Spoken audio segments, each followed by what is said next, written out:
Hey everybody, welcome to the Mother Figures podcast. I'm Caitlin Darkangelo, founder and co-owner of Figure, Midwestern wife, and girl mom. I'm a dual certified pregnancy and postpartum trainer, majored in exercise science from the University of Michigan, earned my master in management degree from Duke University, and have been coaching in the fitness industry for over a decade. This podcast dives into all things pregnancy and postpartum fitness, especially in how to navigate strength and intensity training in these seasons. Whether you're in it yourself, trying to get pregnant, or coaching this population, you're in the right place. I'm excited to share personal experiences, client stories, guest interviews, and evidence-based strategies to give you the guidance, insights, and clarity needed to navigate these seasons with confidence. And with that, let's get rolling. Hey everybody, and welcome back to the Mother Figures podcast. Today I am going to go into first and second trimester workout adaptations and then kind of sprinkle in a little bit about my own personal first and second trimester. I'm currently 31 weeks pregnant right now, so going to throw in my 2 cents where it feels appropriate. But just kind of wanted to start first with the first trimester, ways that we might be modifying or adapting our fitness routine or our workouts, things that I did, and then I'll go into the second trimester and kind of go through the same thing. So it kind of gives you guys a little bit more of a framework of how to approach fitness during these seasons. First thing to note is I kind of actually hate the notion of trimester specific training. It's a great way to conceptualize parts of the pregnancy journey or like kind of more from a medical stance to it, like just gives us 3 different parts to think about. But when it comes to pregnancy fitness, it's not these like rigid 3-month structures or rigid first, second, and third trimester segments. It's a fluid thing. So like 14 weeks pregnant in the second trimester is way different than 27 weeks pregnant in the second trimester, and 14 weeks in the second trimester is more similar to your 10 weeks in the first trimester. So even though I'm going to be conceptualizing all this from a trimester specific concept essentially or framework, just know that it is a fluid thing. There is no rigidity. There is no like first trimester when it flips to the second trimester, like now we're in a different time. It's like it all kind of is gradual or more of a fluid time structure concept versus these like rigid boxes. So just wanted to, and that's how I also structured my Figure pregnancy program. Is it's not, I have my specific warm-ups for each trimester, just because it's easier to program that way. But all my workouts are different, so they don't like, play off of each other, and it kind of tapers over the course of your pregnancy. It's not like in the first trimester, here's your block, in the second trimester, here's your block, because that's not how your body works during pregnancy. It's a gradual thing. It's not a, here's your box in the second trimester and everything stays the same until you hit the third. So I kind of like to do my programming based off of that mindset as well. Regardless, that's kind of a setup to, or a side note to the day of our podcast here. So anyways, back to the first trimester.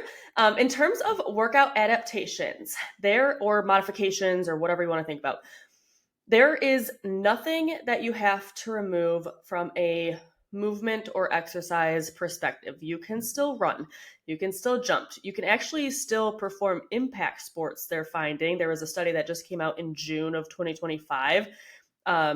I won't go into all the details there, but they're finding that is actually even less of a issue, especially in the first trimester, which is pretty cool. You can still compete. You can still, run your marathon or do your CrossFit competition. You can still Olympic lift. There's no rules or nothing like specifically that you would have to remove because you are pregnant. And I'll go into a few other no rule guidelines here, but just from a high level, like just because you're pregnant, there's nothing that you have to immediately take out. That includes sit-ups, plank stuff. We'll talk about that in the second trimester section here, but just something to know. There's nothing physically that you have to remove just because you're pregnant. Additionally, on top of that, there are no rules when it comes to what weight you can lift. So still, it's so sad. I don't know how it's still a thing, but still some moms are told by either friends, providers, whoever, that they can't lift over 25 pounds or 40 pounds or whatever that X number is, or that you have to stay below a percentage of your 1 rep max, like you can't go for max lifts anymore, or you have to stay below 70% of your 1 rep max, or whatever number gets thrown out there. There is no rules around what weight you can or cannot lift over. That is all highly individualized. There is no science or research around any of that. Additionally, they're actually finding that like the heavier or the more intense you're working out, the more benefits there are. There hasn't been an upper threshold that has been found. So that's really cool. But especially from coming from the first trimester modifications, there is nothing that says that you have to start lowering your weights just because you are pregnant.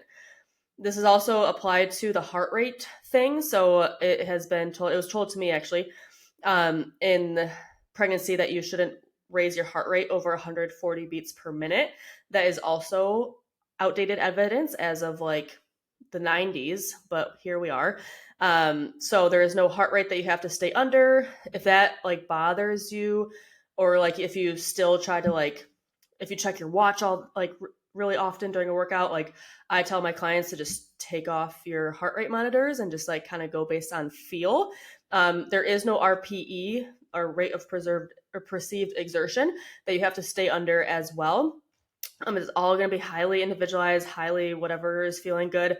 Some people will still use like the talk test, or like being able to hold a conversation as a way to gauge intensity.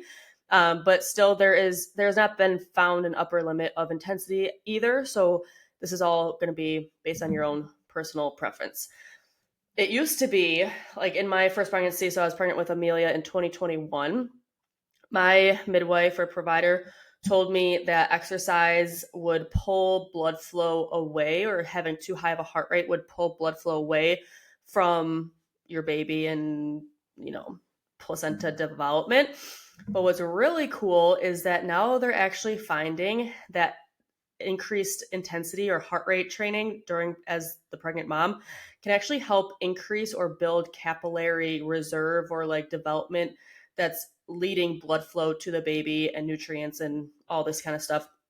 And it's actually having profound effects on the development of the baby and placenta, not the opposite, which is what they told me, which was that it was pulling away nutrients and blood flow and stuff like that. So they're actually finding that this is the flip, that it's actually really beneficial. And there's a lot of in-depth, like deep level adaptations that happen when the mom works out that benefits the growth of the baby and the placenta in utero. So opposite is happening, which is really, really cool to see. In addition, in the first trimester, it is common to feel an increase in heart rate during really easy activities. So like walking up the stairs, or maybe you're on a run and you feel like you're just way more out of breath. I also felt a huge, I was like peeing way more often, like every hour or two for a week or two there. All of this has to do with your increase in hormones and blood flow early on to kind of rev your whole body up to start this creation of this new human being. So you will show signs of fatigue or of heart rate, or like out of breathness, or even maybe it's like I had like peeing super often before you start to show. I think that's a common misconception, is that in pregnancy you don't start to feel symptoms like heart rate and stuff like that until you start to get a belly, when it's really the opposite. Of at the very beginning, you're going to feel these things kind of as the first few pregnancy signs. And so that's something that is going to affect your workout adaptations or modifications. So kind of taking all of that into account, that there are no rules, there's nothing that you have to remove, there's no weight or percentage rep, 1 rep max, there's no heart rate they have to stay under, or intensity levels, and the fact that you're going to probably feel this increase in heart rate because of the blood volume increase and hormonal levels changing. That is all going to play into reasons why you might need to personally modify during the first trimester. That's in addition to your personal fatigue levels. Maybe you have morning sickness or all day sickness. Maybe you have a queasy stomach. Maybe you're just fatigued and like cannot stay awake for the life of you. All of these things are going to play into how you personally go about your own workouts. one piece on like the food aversion piece. So like I personally had a really queasy stomach. It felt doable most of the time, but it's something that definitely affected me or that I felt really strongly. There's like kind of a twofold that happens with the food aversions. Not only is it hard to eat or like you don't feel like eating, nothing sounds good, and also you're starving all the time. So there's like that like queasy feeling, but that queasy feeling also affects the quality of the nutrition that you're getting. And when you have lower quality of nutrition or less food coming in or just different food that you're eating, um, that can also affect your performance levels in the gym or how you feel during a workout. So obviously, if you go into a workout malnourished outside of pregnancy world, you're going to feel a little bit less energy, a little less, well on your performance, whatever that is, because of the nutrition. So not only is your stomach feeling queasy, but also you're not feeling appropriately for exercise. So that food aversion piece itself can have this like double whammy effect on the quality of your workouts. And then obviously it's if you're, throwing up all day, if you can barely get out of bed, these kind of things are going to impact the intensity of your workout. So that's the main thing that you might have to modify in the first trimester is your intensity, maybe the duration that you're working out, maybe the time of day you work out has to change because you feel good in the morning and feel shitty at night and you adapt around your feelings. There's a lot of different like quality of workout considerations based on your own personal symptoms that are going to come into play. So for me, like I said, I kind of just had that queasy stomach feeling. I only wanted things like bagels, toast, pickles, olives. This was the same for both my pregnancies, actually, like exactly the same symptoms. I found it funny, but then afterwards realized like, oh, this makes so much sense. That I had 2 vacations this year during my first trimester, and I felt the best. Like I felt practically no symptoms during either of those, and it was because I was eating more or had more food prepared for me. So I found that like when we went out to eat or when I had like my family that made a big meal or whatever it was, when I wasn't having to be the one that cooked, I could eat like whatever it was and I felt great. And then on vacation, you just eat like kind of more leniently in general, at least I do. And that like freedom of eating whatever instead of trying to stay healthy throughout it really helped me and my symptoms, and it allowed me to perform better in my workouts, which also made me feel better. So although I had this trade-off of like kind of eating heavier foods, pastas, breads, bagels, whatever I felt like eating throughout the day, eating more often and more quantity because it was on vacation and we just had unlimited amounts of food pretty much. And that like giving myself grace to eat whatever is what rid of my symptoms from a fatigue standpoint. And in my opinion, that was the best trade-off I could have had for me because I would have way rather worked out hard and felt good versus like eat semi-healthy and feel like shit the whole time. So for me, that was a good trade-off, letting myself eat whatever, way higher energy.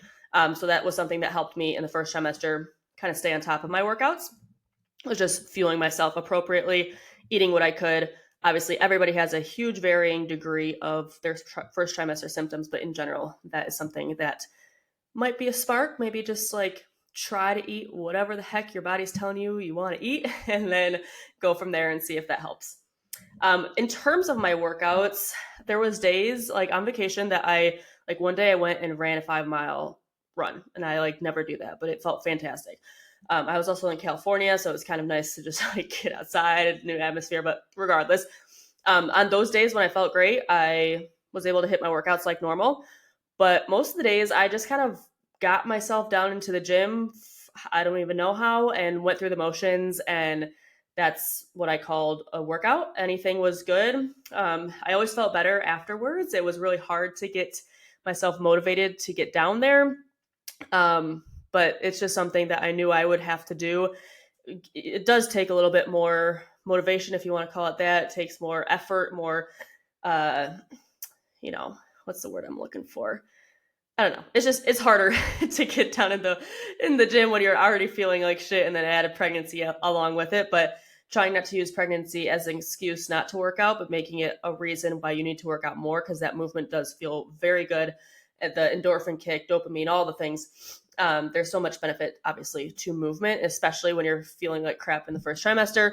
So just knowing that, like, whatever the intensity it is, however much you get done of it, something is going to be better than nothing if you can. My primary main goal of the first trimester, or main takeaway, is to just do what you can based on the symptoms that you are experiencing. There's nothing that you have to cut out. Don't feel bad about if you do have to take some days off, a week off, maybe it's a few weeks, but try to just do something. It will help in most cases. Don't try to, hit your hardest workouts if you feel like crap. Just do what you can. So that's kind of like first trimester in a nutshell. There are no modifications you have to make. What you are going to be doing in the gym is going to be highly dependent on your personal symptoms and things going on hormonally and in kind of more of the background. So when we get into the second trimester now, this is the time frame. I generally will give clients in that, like, I always remind them that like week 14 to week, let's say 20 to 22-ish, are kind of these testing ground weeks where the most outward changes are going to start to happen. And so that might alter how your body is feeling during certain movements, where we might have to change them in terms of maybe we're removing that movement, maybe we're finding alternatives or varieties to that movement, maybe we're making modifications to make that movement a little bit easier. And so this is the time period generally when we see the most like change in terms of those things. So movement removals, variety or alternatives, and modifications. After these are made, the modifications and stuff, it's generally more intensity-based metrics that taper off later in the second trimester and kind of into the third. So intensity-based metrics would be things like how much weight you're lifting, how long you're working out, the frequency you're working out throughout the week, the speed you're going in a workout, your work rest interval times, overall volume, sets and reps. So general ways that you're making a workout easier, harder in a normal fitness like world. Those are the things that are going to start to taper off probably later on in the second trimester into the third. But generally it's at that beginning and middle phases of the second trimester when you are making specific adaptations or modifications or movement removals because of how your body is starting to feel during certain things. So in addition to that, the second trimester is also generally when you start to feel quote unquote normal again. So your workouts become more effective for the most part. Again, this is for most people. Some moms have it so shitty and they are feeling sick the whole pregnancy, and I feel for you guys. I could not even imagine. But most of the time during that like 12 to 14 week time is when we see a lot of those fatigue and morning symptoms, morning sickness symptoms start to subside. We start to feel like ourselves again. So we get a little bit more motivated to get back into our fitness routine. So the intensity is going up a little bit compared to the first trimester in general, but now it's kind of when we're starting to think of specific modifications or things that might have to get altered because of how things are feeling in your own body. Again, when it comes to your can or can'ts, or your safe or unsafe, or your rules for pregnancy, despite what you have seen or heard, there's none of this in pregnancy outside of direct blunt force. So something like nailing you in the stomach, or compression from like altitude. So like scuba diving really low under, sea level, or going really high altitude sickness and like just affecting the oxygen flow to you and your baby. There is no inherently unsafe exercise for pregnancy. There is nothing that is going to harm your baby or yourself. And I'll get into this a little bit. So instead of giving you a can and cannot list, or like a safe and unsafe list, like you'll see from so many influencers, and it's like all over the internet and it drives me freaking nuts. But that's kind of like the clickbaity version of like safe and unsafe, or like only do these exercises because these ones are safe and these ones are not safe, whatever. I'm going to instead frame it as going through common movement patterns that can potentially elicit symptoms or discomfort, or where it might be harder to control your core wall, or where you might feel pelvic floor symptoms, or where pregnant moms generally will like self-select to modify because of these reasons or a variety of other reasons. So we're just going to go through movement patterns that you commonly will see are modified. And then it's up to you whether you have the skill, the capacity, the want, the desire to keep those movement patterns in. And then you can kind of go from there, because every mom is going to feel different in her own comfort level, in their own fitness level, in their own pregnancy, in their own body, and all that stuff. So these are just common movement patterns that we will see that could potentially get modified during the second trimester phase for the most part, because that's when we're seeing the belly and core wall kind of grow. So here's my little list. First, and probably the biggest one, is core flexion. This is the one that in the past, like up until like the last year, I feel like, which was like a huge no-no, but now we're actually seeing from different pelvic floor therapists, from different trainers in clinic, that functionally training core flexion, so sit-ups, crunches, things like that, can actually help maintain tension and connection to the core wall, especially since it's a movement pattern that we do in everyday life, like getting from a laying position up. Like we are doing that constantly. I know it's also a thing to like roll over every single time and like push yourself up and never use your core during pregnancy because it's bad. That's also not a thing.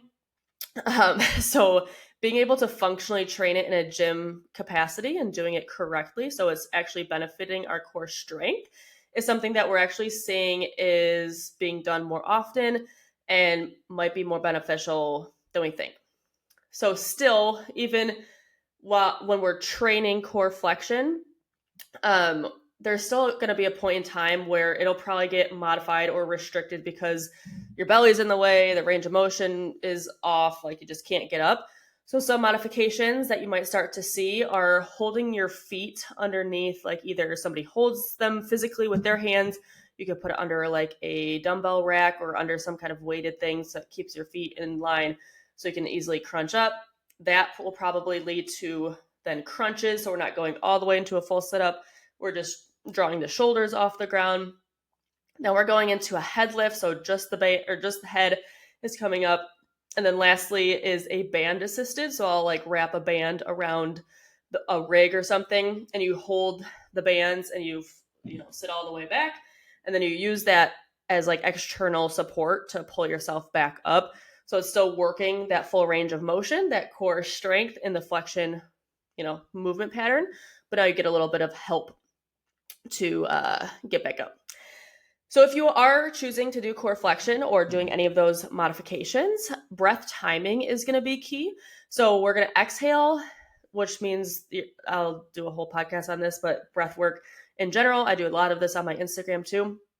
It's something I teach in my coach's course and to all my postpartum moms and all the people.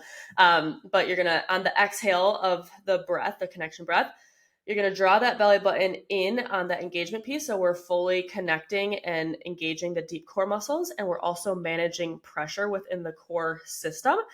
And then we're going into that flexion. So if you're doing a head lift, for instance, you're going to do a big inhale first, exhale, belly button draws in, rib cage stacks down. So our core wall is like solid and our pressure is managed. And then we're pulling up into that flexion or that crunch movement. And that is going to help us, again, engage the deep core muscles properly and manage pressure. And when our deep core muscles are not properly engaged and when pressure is not managed, that's when we're going to see that coning effect that crunches traditionally will like elicit if you are not doing the breathwork piece properly. And that's when we'll see, again, that coning effect along the midline of the core or the linea alba. I want to do a caveat to this as well, and this is a whole nother big topic that I'll probably go into at a later date, but there's actually more evidence or talk coming out that doming or coning during exercise may not be as correlated or related to pain and symptoms and dysfunction postpartum as what was once thought. There has been no research that shows that exercise, like a crunch or a plank or whatever, can cause diastasis postpartum, but what they have found is that core wall weakness or weakness of the muscles in the core can lead to higher degrees or more rates of diastasis postpartum, which then diastasis can lead into back pain, pelvic pains, different things, which is why it's a concern. And there's also the physical appearance of it too, which is a whole nother side topic as well. So because of those things that we're finding, it's not as correlated and it hasn't been shown to cause diastasis, but weakness has been shown to cause diastasis. Instead of reducing core movements because of doming, where it's still strengthening the core muscles, they are not caring as much about the coning and doming effect of exercise and instead keeping an emphasis on maintaining core wall strength, regardless of if it causes coning or doming or not. So that is a huge topic that's kind of like newer stuff coming out. So that is keep you up to date there, but wanted to throw a caveat because we might not care about coning and doming as much as we previously thought in the past. Regardless, so that is core flexion. Core flexion is one of the main movement patterns that you will see starting to be modified in the second trimester because of different discomforts or core control, or it's just harder, range of motion is restricted, all that good stuff. Second category is planks or anything in a plank position. So push-ups, renegade rows, mountain climbers, things like that.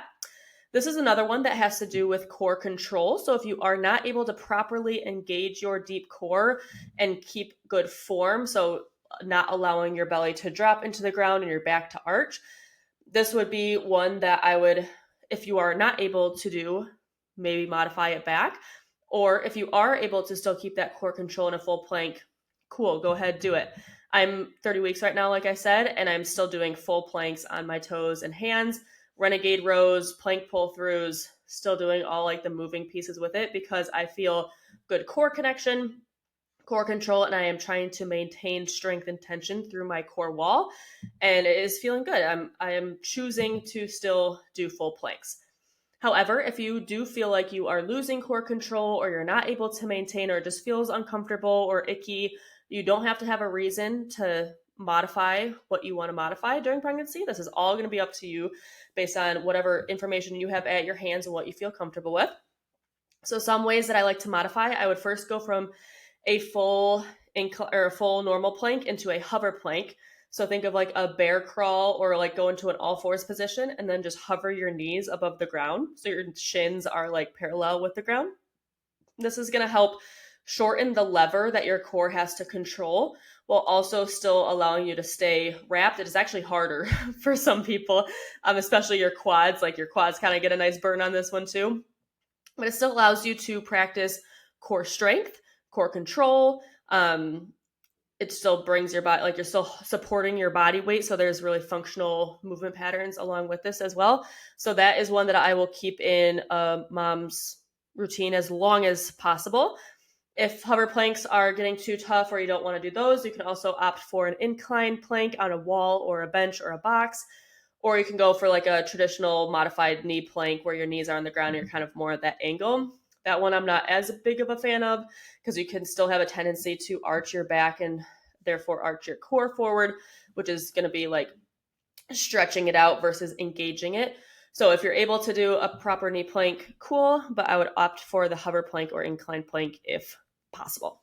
So that's planks. Again, more based on core control, how you're feeling from a stability and strength standpoint there.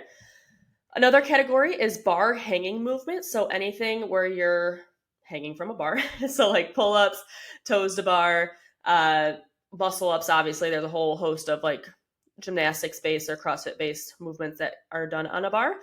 Generally, this causes more discomfort or straining or stretching feeling on that midline of the core. I personally dropped this one really early because I just don't like that feeling. It's not that it's harming me in any way or putting like too much strain on my core. It just feels icky. And I'm not like competitive in CrossFit. I am not trying to keep my skills there as much as I am in other places. I don't really care. So my own personal preference, I probably dropped these around week, 15 or so. But so there's like the lack of skill piece. There's the stretch discomfort. There's the core control where you just like can't get your ribs to stay stacked over hips. It's a very tough position when you're just free hanging to stay in core control. So that could be another reason. Some modifications that I would offer for this one is anything that is grip based. So bar hanging movements, a lot of it has to do with your grip strength. So we are going to keep a piece of the bar hanging movement in your routine by doing like things like farmer's carries, suitcase carries, or even things like barbell cycling, things that are going to help maintain grip strength so that postpartum, when you do feel better and you want to get back to those skills, you have that grip strength still, even though you haven't been hanging from a bar, you still have the ability to have that like, toughness in your hands essentially, and your forearms and all the accessory muscles. That's going to allow you to get back to the bar. So one thing I teach in my Mother Figures coaches certification is modifications don't have to be a one-to-one thing. It doesn't have to be, oh, since we're working pull-ups, we have to work a movement that looks like a pull-up. We can work pieces that help you get back to pull-ups too, like grip, stuff like that. Other things that play into that are shoulder strength and shoulder mobility. So I like to opt for a lot of overhead movement patterns and mobility of the shoulders that will allow you to get back to things like kipping pull-ups or muscle ups or things like that. And then also things like lat strength, back strength, the strength piece of it that's going to also allow you to get back to those movements if bar hanging is not comfortable or great for you. Another potential option, if you still want to work bar hanging movements, is one, either to put a barbell racked low kind of on your rig. And then, so you're still in this like modified or hanging position that you're holding onto the bar, and you can pull yourself up and down and with your knees bent and feet on the ground, but your torso is still vertical. So you're still working that vertical pull. Or if you want to put a box underneath the bar itself and you hang from the bar, you put your feet forward on the box in front of you. That helps your core or rib cage stay stacked over your hips better. It keeps better alignment there. And then you can work pulling vertical motions from there. So it still allows you to get that same pull-up motion, but we're in a vertical pull. We're still working on our grip strength, all that good stuff. And then also there's TRX rows. Obviously, that's more of a horizontal pulling motion or a diagonal pull. So there's a little different angle of the strength there, but still an option for a pull-up motion if that is something that you're working on. Kind of along similar lines, overhead movements when I was pregnant with Amelia 4 years ago was kind of more of a topic than it is now. Like now I haven't heard a ton of like, oh, you can't do overhead movements while you're pregnant. But 4 years ago, that was something that I was kind of feared out of or like concerned about at the time. But it's less of a topic nowadays. But a lot of that comes from, again, that overextension or arching of the rib cage forward, kind of flaring those ribs, arching the back, pelvic floor sticks out, core is flared forward. So there's all this like anatomical or, unstacking of all the systems that should be stacked. That is more of a potential when you lift a weight overhead. So at the top of the lift, what I like to cue is to keep your profile in front of your biceps or keep your ears into your biceps so you can like see your face through your arms. That first will get the head to shoot through, and that's going to try to reinforce those ribs over hips, keeping the core stacked, keeping the back flat, and that aligns the pelvic floor with your diaphragm too, so there's less pelvic floor dysfunction and symptoms there, and then our core wall is able to stay better engaged too. So overhead is more of like this alignment issue that if we can keep that alignment proper, it's going to be super strong, super great. One of my favorite ways to keep core control and core strength in pregnancy. But we got to do it right from an alignment perspective to make sure we get those benefits. Next one, so we have core flexion, planks, bar hanging movements, overhead movements. This next one is a caveat or like its own topic that I actually am going to go into a different podcast with this as well. I know I keep saying that, but I get a lot of ideas for my podcast topics. But this one is any ground-based movement or laying on the ground after 20 weeks. So this would include things like bench press or even glute bridges or just any movement where you're laying on your back. This is called, or the reason why this became a recommendation is because of something called supine hypotensive syndrome. And this happens in about 8% of pregnant women, that they will get dizzy, faint, out of breath, like, fatigued, whatever it is, when they lay on their back. The because of the weight of the uterus is kind of pushing pressure onto a vein that is bringing blood flow to the mom. And so if that happens to you, obviously your body is going to want you to get out of that position as quick as possible, and then the symptoms will immediately go away. This also has been shown in research to happen generally after 6 to 8 minutes of continued laying on their back. So when we're talking about a bench press that takes 30 seconds to a minute that you're laying down, generally moms won't feel symptoms within that time period of exercise.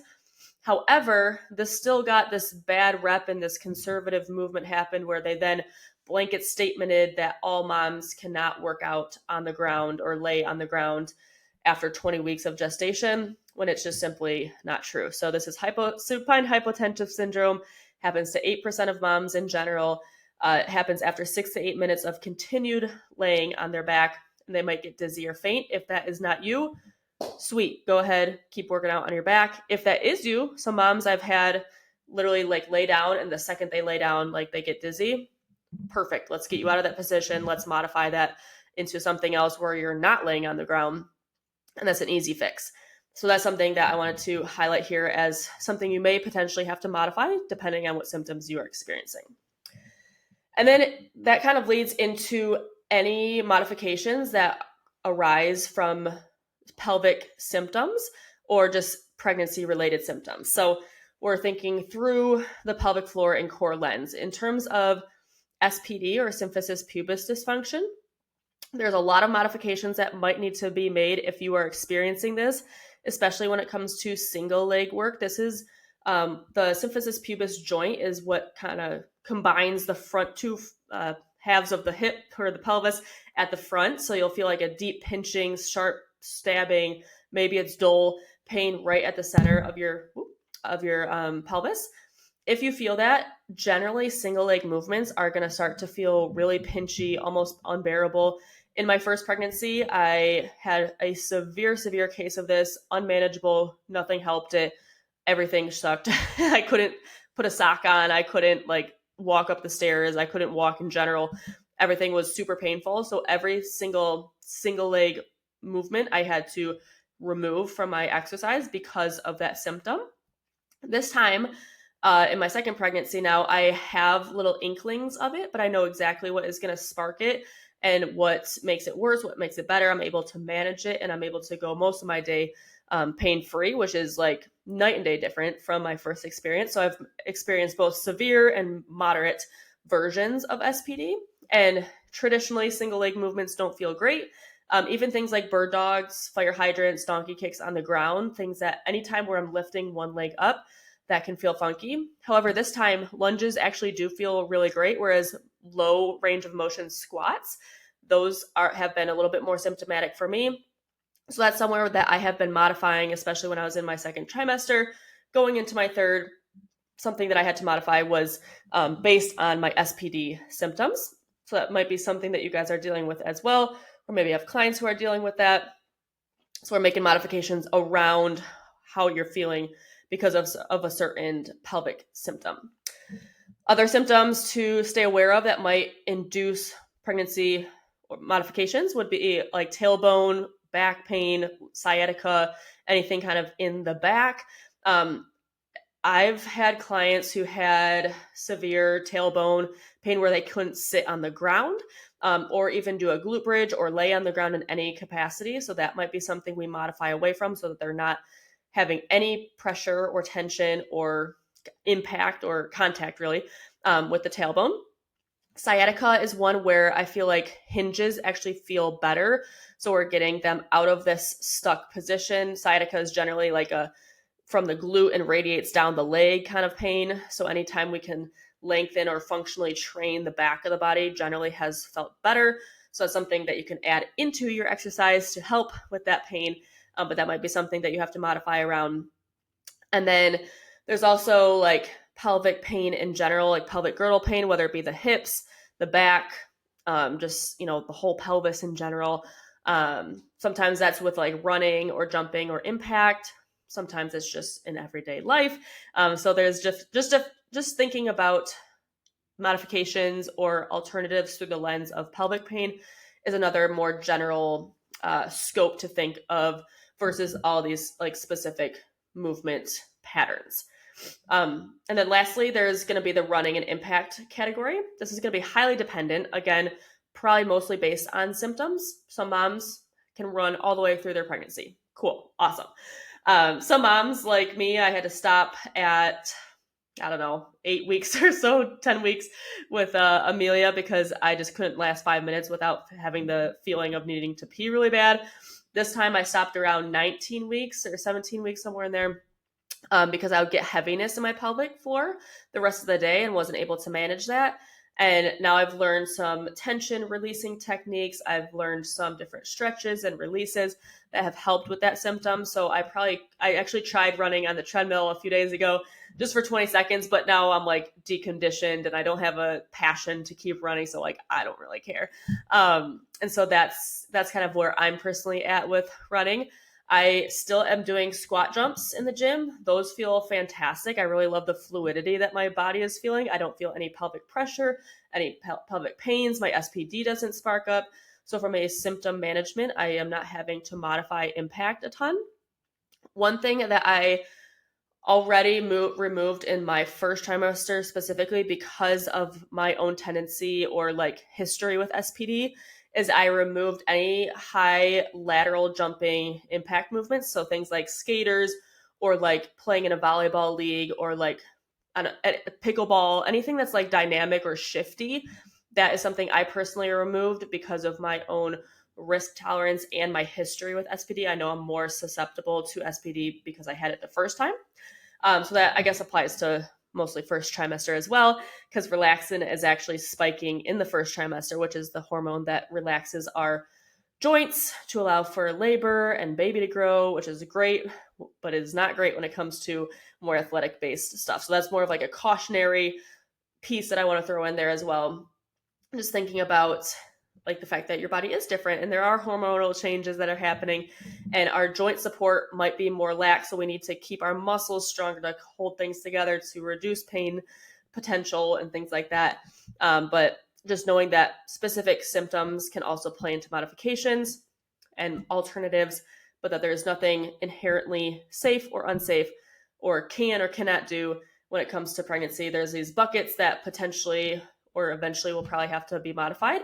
That's going to be based on, again, core control, pelvic stability, pelvic symptoms, range of motion, restriction from the belly, personal comfort, and all of these different measures. So that is first and second trimester adaptations in workouts in a nutshell. I threw a little bit of my own 2 cents in there from my own pregnancies. I'm hoping that can kind of give you a good framework, at least, to go based on for your own pregnancy adaptations and modifications. And then I'll also be making a third trimester version of this once I'm a little bit later on in my own third trimester. Right now I'm 31 weeks. So I'll have a little bit more for you at the end. But if that was helpful, let me know. You can always leave a review on the podcast. Those are super helpful and fun to read.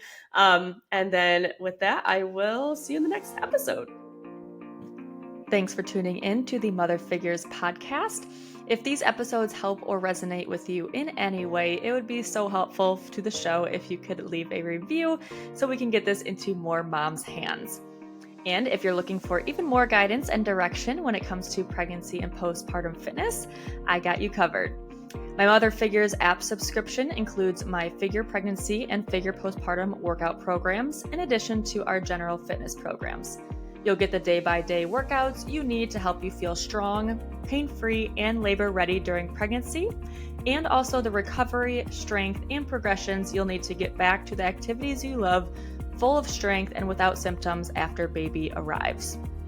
If you're local to the Brighton, Michigan area, I also host daily women's functional fitness classes, a 6-week postpartum return to fitness course, and pregnancy and postpartum consultation sessions. For those who are providers, coaches, or practitioners in the space, I hold a live Mother Figures certification course that equips you with the knowledge, tools, and confidence to train and work with this population. For information on all of these services and programs, make sure to check out fitisgettingreal.com/moms or head to the show notes for the direct link. I'm so thankful that you tuned into today's episode, and I will catch you next time.